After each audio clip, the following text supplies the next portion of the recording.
A Toronto police officer who beat a black teenager so badly he lost an eye has been found guilty of assault, but not aggravated assault. Here's a summary of the article. Michael Theriault and his brother Christian Theriault were involved in a violent altercation with DeFont Miller in the early morning hours of December 28, 2016 in Whitby, Ontario.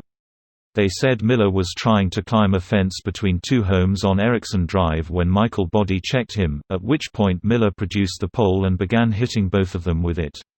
He said he did not accept significant parts of the Theriault's evidence, rejecting Michael's assertion that his initial intention was to arrest Miller and that Miller somehow produced the pipe when he was body-checked while trying to climb the fence. Di Luca said it is inconceivable that Michael, who was pursuing Miller on foot without shoes on in winter, failed to identify himself as a police officer or indicate that he was trying to arrest Miller.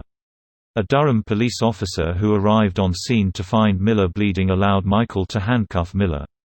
In July 2017, after Miller's lawyer informed Ontario's police watchdog, the Special Investigations Unit, the brothers, whose father John Theriault is a Toronto police detective, were charged.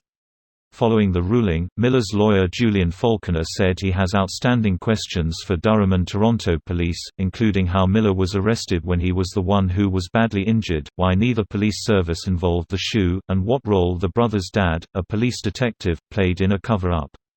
This post received a score of 72,000, with an upvote ratio of 89%.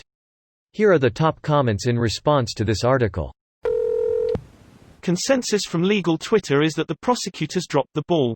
Among other things, the judge specifically mentioned that he could have convicted on assault with a weapon, but it wasn't charged, so that option wasn't available to him.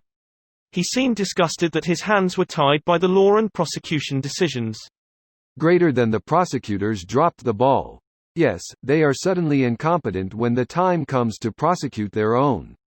Amazing coincidence that the prosecutors made a basic fundamental mistake that will result in a far lighter sentence.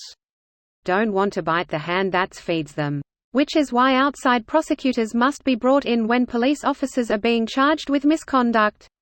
Another solution could be not basing one's performance on the work of others. This won't work due to the nature of the job. They will be around and converse with cops.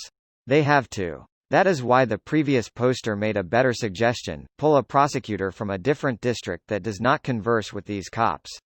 Greater than pull a prosecutor from a different district that does not converse with these cops. And that prosecutor will have the same problem with his local cops when they find out. And they will find out, the union will see to that. It's especially disgusting when you take into account the animosity that they tend to employ in coaxing innocent people into plea deals in order to boost their conviction rates. I'm not saying that they should employ the same tactics when pursuing one of their own, rather that the whole system is fundamentally corrupted and in desperate need of a profound review. I wish legal aid was as well funded as the Crown in Ontario. It's a shame that the police seem to get lighter sentences for committing a crime. If anything, the punishment should be harsher due to level of trust and responsibility placed on their head. I was listening to an interview with DeFont's lawyer. Sounds like it's not over yet. Also, he made it sound like in this case the judge was not so much on Michael and Christian's side as much as he was tied up with the whole reasonable doubt aspect. The money Michael collected while suspended with pay should be paid back with his charges. Edit: reasonable doubt, not unreasonable doubt. This exact thing happened in The Wire Season 1. Some things never change. I was about to mention that. It started in the first episode. Captain Daniels gets the phone call that the kid's gonna lose his eye at the end of the episode. SMH edit, second, not first episode. This video was automatically created by Reddit to speech. The article and comments in this video were selected from Reddit according to their upvotes, and any paraphrasing was performed by smmry.com, without any human intervention.